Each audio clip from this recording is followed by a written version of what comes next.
expect from our fast-moving cold front tonight. We're going to see some rain. We're going to see some snow. We're also going to see some wind. So I wanted to go through kind of more detail about what we can expect with this storm system, as we've seen an active week of weather, and this is the last one, at least before we get a little bit of a break. So if you can give me about 30 seconds to a minute, I'll get everything here prepped behind the scenes, and we'll get started with this momentarily. In the meantime, I will show you that upper level map, that satellite imagery, and show you that storm system right here that's going to drive all of our active weather for about the next 24 to 30 hours or so. So, like I said, give me about 30 seconds to a minute. I'll get everything here working behind the scenes, and then we'll fully get started in this update.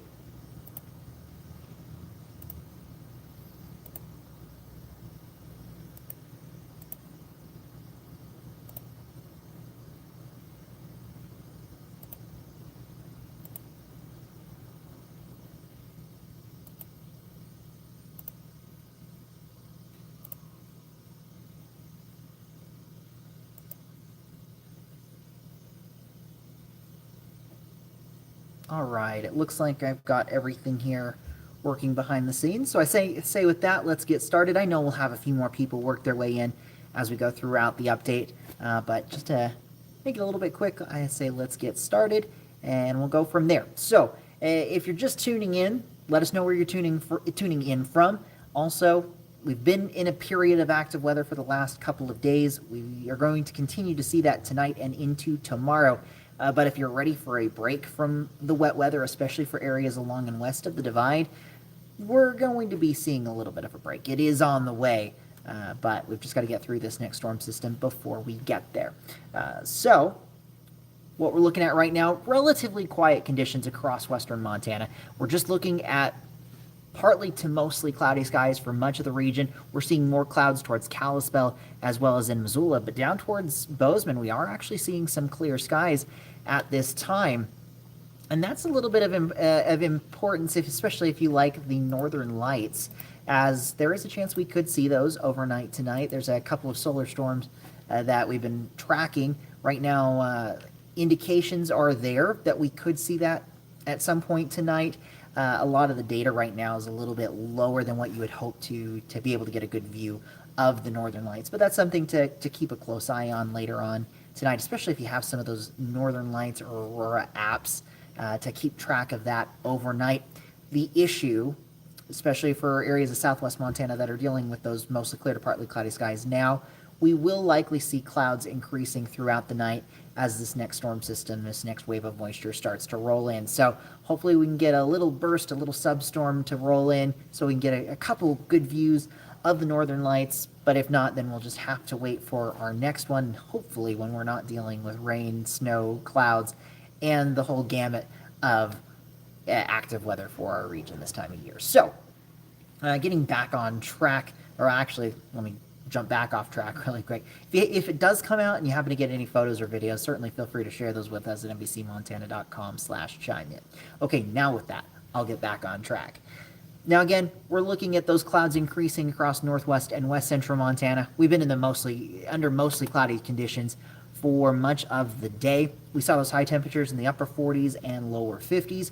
We're slowly seeing those creep back down to the upper 30s in Butte. Elsewhere, we're into the lower 40s. And that's really going to continue to be the case for about the next hour to 2 hours or so. Temperatures will continue that slow, gradual trend downward overnight tonight. We're going to see those falling into the 20s and 30s for most of the region. We're going to see those coolest temperatures down here where we see a little bit more clearing. Butte, Bozeman, 29 and 30 degrees, 25 into West Yellowstone, where we're dealing with more of the clouds, a little bit more of that moisture. Temperatures generally in the mid-30s, anywhere from, say, 34 to 35 degrees. Libby, Thompson Falls, Kalispell, Missoula, Polson, Hamilton, Deer Lodge, even down towards Dillon, we're in that same range. But as we get in northwest and west central Montana, we're going to have to keep a close eye on this next storm system, and that is what we're going to be tracking for not only this update, but into our live broadcast coming up here in just about 45 minutes.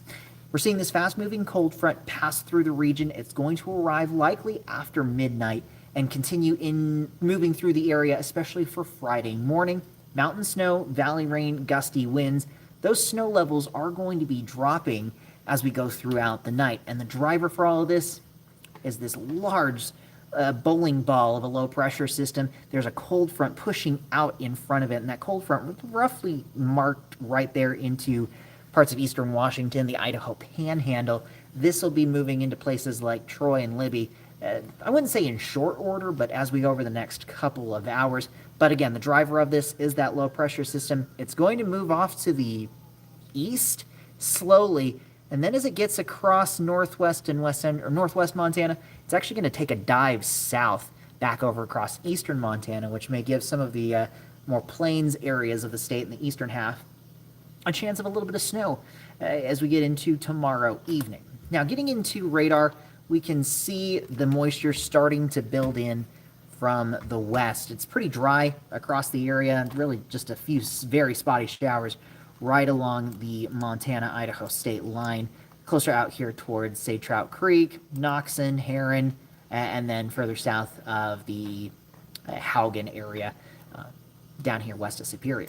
But zooming out, we can see a lot of that moisture starting to fill in across eastern Washington and the Idaho Panhandle. Looking over the last 3 hours, you can see the general motion of this. So this is going backwards, and we're going to see that continue to filter in. This is likely the edge of the front. So on the back side of that, we'll see some cooler air and likely more moisture rolling in a little bit later tonight. That's still back closer to the Interstate 5 corridor, back into places like Seattle, Olympia, and Portland, Oregon. And this will be all tracking our direction later on tonight. So if we go into future track, here's pretty much what we're going to see this play out like tonight. It's done a good job picking up just a little bit fast on the motion of this. Maybe it's, say 20 miles further back off to the west. Still, we're going to see those showers moving into parts of Mineral, Sanders, and Lincoln counties over the next couple of hours. That cold front moves through, or starts to move in. The majority of this moisture out in front of it is not going to be associated with that cold front. So snow levels still sitting around 5,000 feet. Through about midnight, could see some of those rain showers into places like Eureka, Kalispell, Columbia Falls, the Flathead Valley. More of that moisture getting squeezed out up over Marias Pass and into Glacier National Park, where that likely will be snow at this point. Let me check something really quick. And if you have any questions or comments as we go throughout this update, feel free to ask those in the chat section. I see that we're starting to get a few more numbers in there, so I just wanted to reiterate, if you have any questions, feel free to ask those. We'll continue to see this moisture move through. I think as we get into that 1 to 4 o'clock period, we're going to see that cold front really start to move in. This is where you're seeing the enhancement in the valley rain and the mountain snow. And watch as we transition from, say, 4 o'clock to 6 o'clock.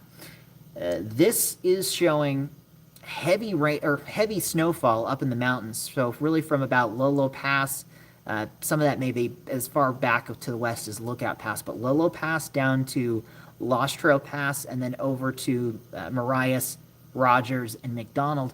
There is going to be a period of time between, say, 4 and 10 o'clock where we could see some snow squalls start to develop due to the combination of heavy snowfall rates in this zone of a half an inch to an inch per hour, and gusty winds 30 to perhaps as high as 40-45 miles per hour.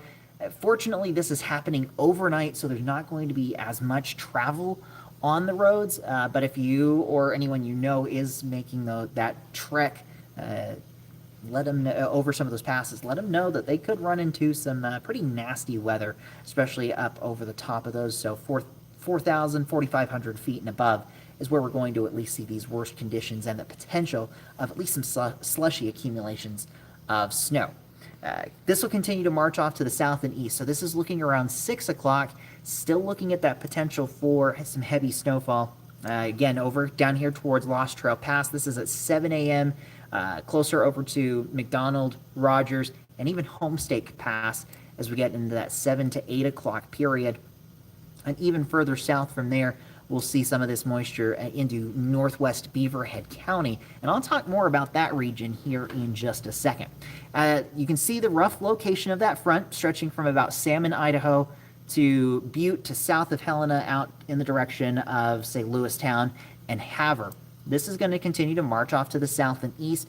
Finally, southwest Montana, as early as about, I'd say, 7 o'clock, we start getting involved with some of this moisture. I know places like Dillon, Ennis, Bozeman have not really seen much in the way of moisture from all of the active weather this week. It's all been along and west of the divide.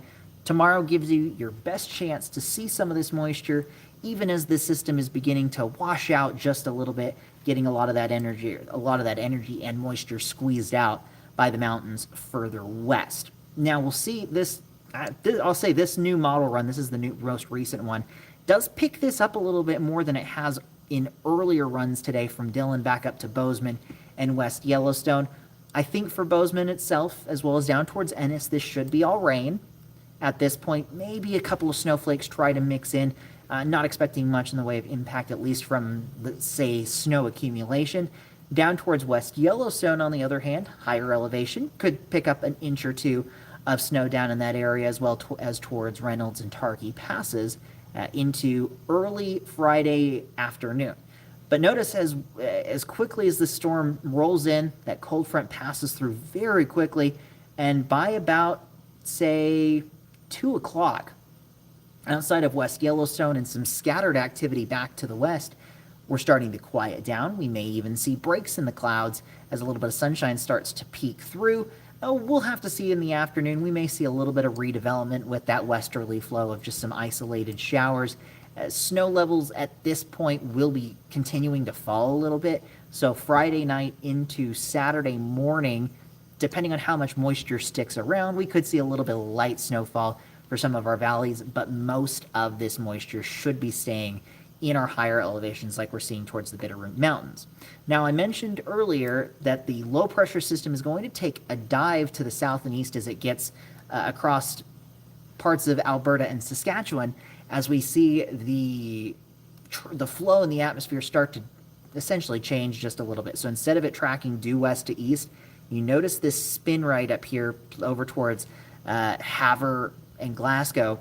We're going to see that low pressure system diving to the south and southeast. You see that rough spin, or at least the rough circular motion there north of Miles City. That's going to be that low pressure center diving south. So part of the Montana prairie lands, we're going to see at least a little bit of light snow. Probably most areas still looking at less than an inch, isolated totals of an inch to 2 inches. But that could lead to some travel impacts there on the eastern side of the state, as well as towards I-94 there from Billings to Miles City. But that's primarily going to be the focus of that. By Saturday morning, this system is clearing out, and we're looking back over into our part of the state, very quiet conditions. So as for the amount of snowfall we could see, this is trending a little bit down in a few locations.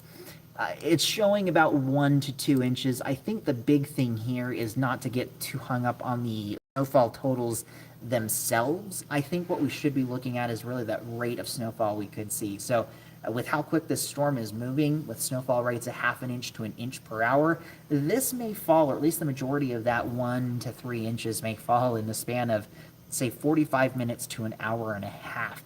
That'll accumulate quickly. That'll lead to some very slushy, I'll say slushy and mushy types of accumulations over some of those passes. So I'll say earlier on in the week, this particular storm system was throwing out totals of like 3 to 7 inches for places like Marias Lookout, Lolo, and Lost Trail passes.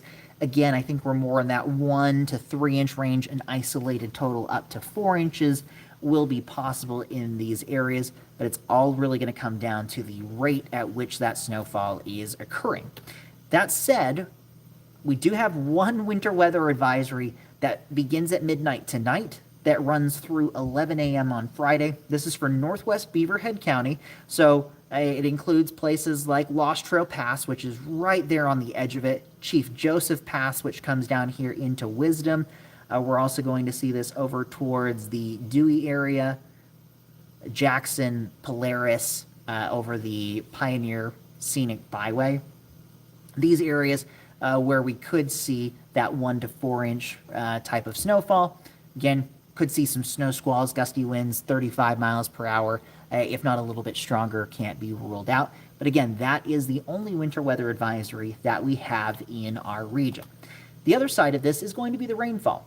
While we're talking primarily about the snow, it's still going to be a quick hitting system. We've seen some pretty good moisture so far this week, and we're going to get one more batch of rainfall for our valleys. I think most areas, though, we're going to be talking less than 1/10 of an inch. Now, right along the state line, up in the Glacier National Park, where you're getting that snow to mix in, we could see precipitation totals of 1/4 of an inch to maybe as high as 3/4 of an inch.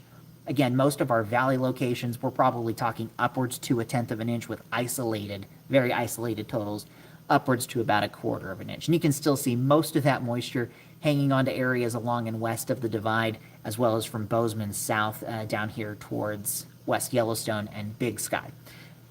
Overall, not looking at any kind of drought-busting rains, but we will take every little bit of that we can get.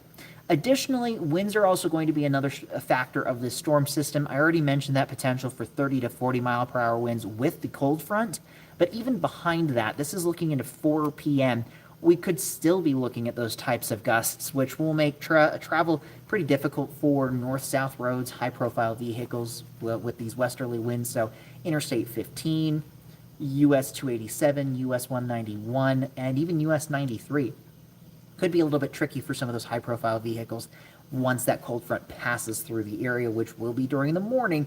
By the afternoon, we'll slowly see those taper off into the evening, but they're still going to be quite gusty out there. Though again, they will start to taper off as we get into the later parts of the evening. Once we get past this system, though, we see high pressure build. We're actually going to be looking at pretty quiet conditions as we get into Saturday and Sunday. Maybe an isolated morning shower, essentially left over from the Friday system. I think for most of western Montana, we are going to stay dry Saturday, Sunday, and most likely Monday as well. We could see a return of moisture, or rebounding moisture, as we get into Tuesday and Wednesday of next week. There are still a lot of question marks as to what we can expect for next week's forecast.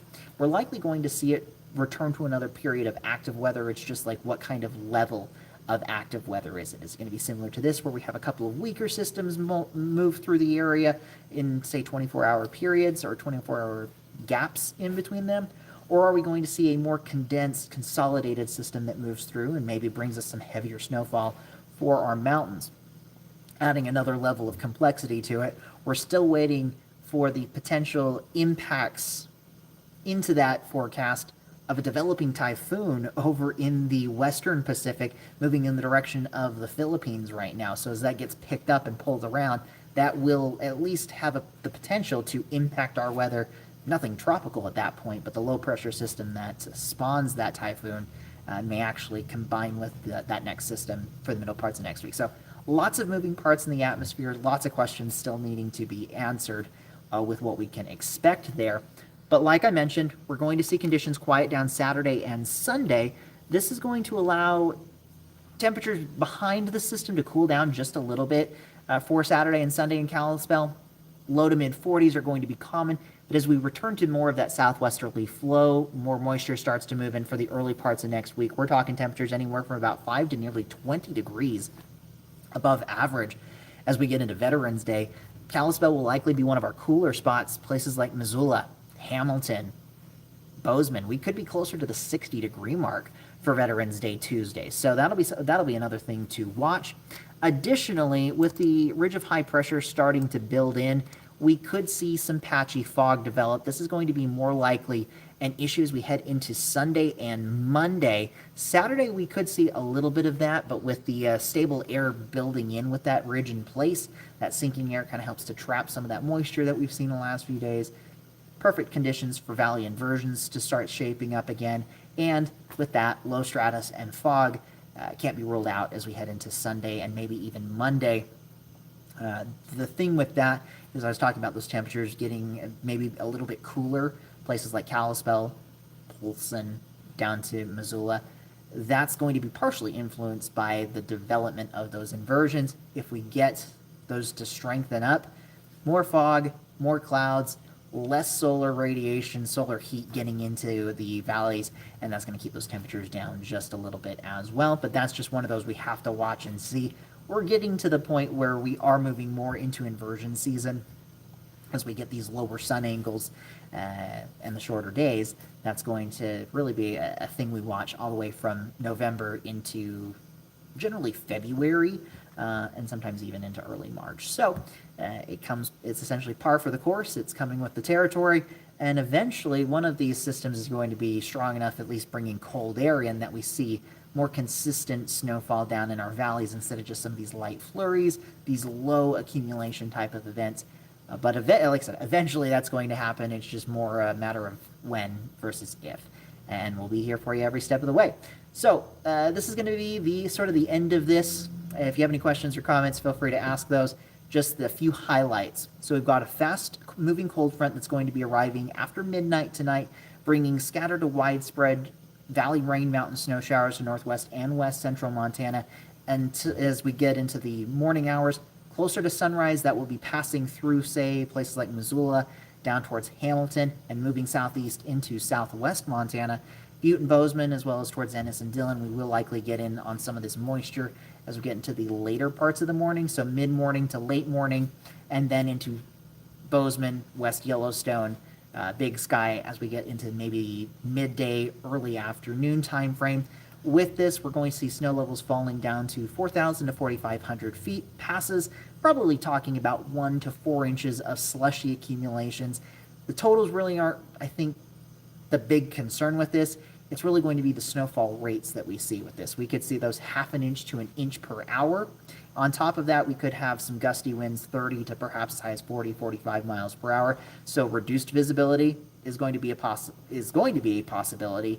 Travel impacts are going to be there as well for those passes, especially those along the state line, maybe even up to Marias Pass, though it's not quite as likely there as, say, Lookout, Lolo, Lost Trail.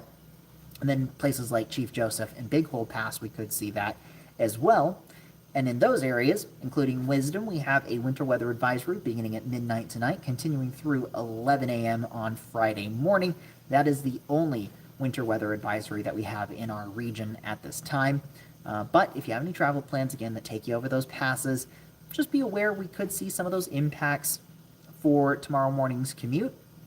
And again, tracking further south, even some of our higher elevation roadways, places like Highway 1 from Anaconda back over to Georgetown Lake before you drop down towards Phillipsburg, could see some snowfall accumulations in that area. And then also some of our other passes across the Continental Divide, Rogers, McDonald, Homestake Pass, likely less on the totals, but still could see some of those at least brief impacts or brief heavier impacts from the snowfall. So I think with that, I will start to fully wrap this up. Thank you all for tuning in this evening and spending a little bit of your Thursday night with me. And make sure to tune into our live broadcast tonight at 10 o'clock for the latest news and weather updates. Tomorrow morning, NBC Montana Today with Jason Hurst and Chief Meteorologist Brooke Foster. Brooke will be here to give you those latest updates as a lot of this is happening with this cold front passing through the area for tomorrow morning. And then also, a little bit of a plug for me here. Tune into our live broadcast tomorrow evening at 5 and 6. My newest 3D weather segment will be airing. I'm not sure if it's 5, 6, or both, but in one of those shows at least, my new 3D weather is going to be airing. It's going to be a continuation of my series that I'm working on about earthquakes across western Montana. So this is part 2 of 3. The first one aired about 2 weeks ago, and so this is essentially just a continuation of that story, and as well as some of my adventures down into southwest Montana a few weeks ago. So make sure to tune into that, and then in 2 weeks, the third part will be airing as we get into the third week of November. So with that, I will officially wrap this up. Thanks for spending a little bit of your evening with me, and have a great rest of the day. Likely have a great rest of the weekend, because I'll probably, more than likely, I'll do another one of these next week as we get into the early parts of next week, and not so much tomorrow, unless something drastically changes with that forecast and I need to get some new information out. But I think most likely I'll have another YouTube Live update as we get into the early parts of next week. So have a great evening, a great Friday, and a safe and wonderful weekend. With NBC Montana, I'm meteorologist Mitchell Coombs.